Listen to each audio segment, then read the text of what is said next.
حالا بچه ها بریم سراغ آنباکس 6 تا بگ کیندی و چالش و مجازات سس آمازون.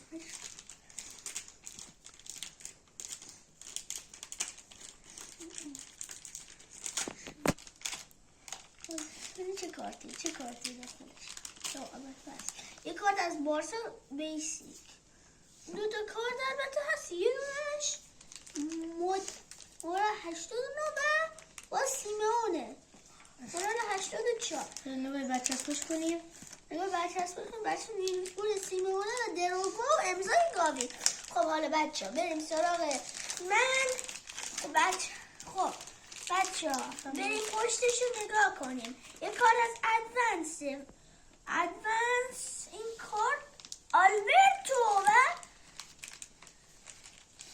سولت و بچهاش به امضای کریستیانو رونالدو. یو اول فصل میام برای من. بریم واسه.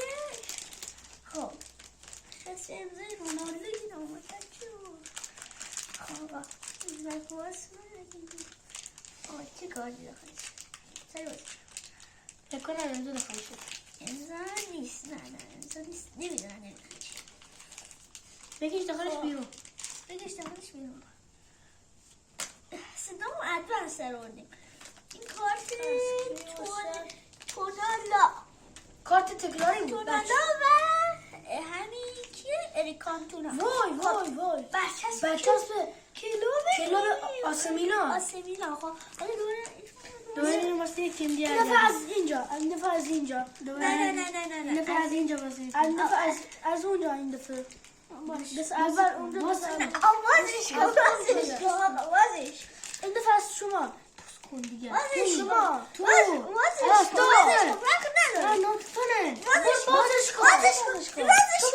آقا بچه‌ها یه مشکل میشه و دوباره فیلم آغاز شد. خب آقا بچه‌هاش نشون بچه‌ها دوباره این ادوانس گیرش اومد. بله ادوانس آقا یه کارت برچسب. اچه بریم من برای امیر حسین. خواهد بریم واسه من. خب بچه ها دنیاست با پرایم کارت برای رونالدو شد. اول فصل چه گل خوش خوبه بود. میام برای من. اول کنیم چی میشه وای رویال از آلمان گیمونه